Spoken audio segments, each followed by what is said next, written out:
in the middle of a street. Our house in the middle of a street. 741 here, Big 550 KTRS. Let's check in with Kathy Helbig, who is a real estate guru, and she's our good friend, joins us every Thursday. Good morning, Kathy Helbig. Good morning, guys. What are we talking about today? We are talking about how to win the offer. This market's been kind of crazy with multiple offers. When a good house comes on the market, there's anywhere from 2 to 10 offers on it.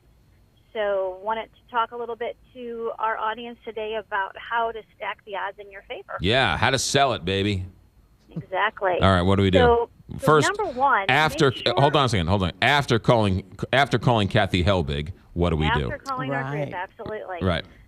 Make sure, like I was just going to say, you're aligned with somebody that is familiar with working with multiple offers, because it is a completely different bird. And you do have to pick up the phone, call the other side, try to get as much information as possible that seller, little hot points that seller has. So closing dates, inclusions, exclusions, do they need to have possession after closing for a day or two to get out? Any little caveats that can help you stack the contract in your favor is what you need to be doing. So you got to do your homework. Also be prepared to pay list or go over list. So mentally get yourself prepared for that, and also get yourself financially prepared for that. So your pre-approval letters are in the file, ready to go. Also, there's something called an escalation clause, and a lot of agents that aren't used to dealing in a market like this, they don't even know what that is.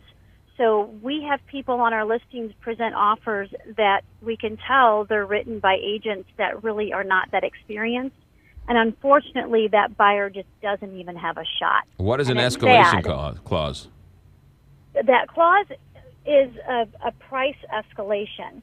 So basically, if you have a house that they're asking $250 for, and you know there's going to be multiple offers, what happens is you can say, well, I'm going to offer $250, but I'll also agree to pay, let's see, $1,000 over the highest competing offer to me, not to exceed blank. Right.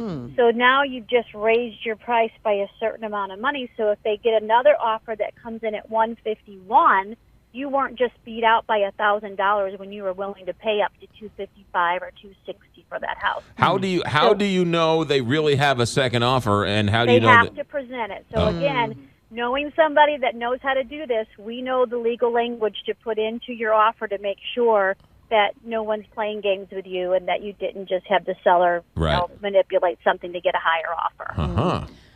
Do those letters, when you send, personal letters to Kelly, that was my next thing. Oh.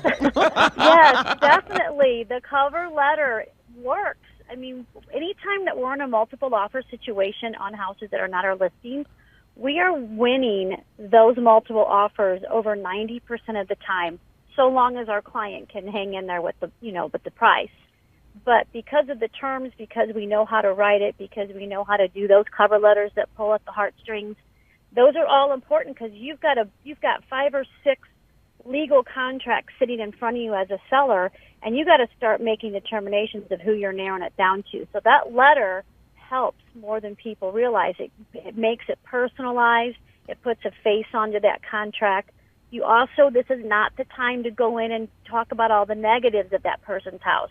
This is where you're going in and saying, we can see ourselves living in this wonderful home that you've maintained, and our family's going to play in the field, blah, blah, blah. That's the stuff that sellers like to hear. I mean, everybody's in love with their house for the most part, and they want to pass it on to somebody else. Really good stuff. There you go. Kathy Helbig Group. She's got a full team to help you. 314-276-SOLD. The first thing you want to do when buying or selling a house is call Kathy Helbig, and her entire team will help you out. Kathy, thanks for checking in. Thanks, guys. 745, Big 550, KTRS.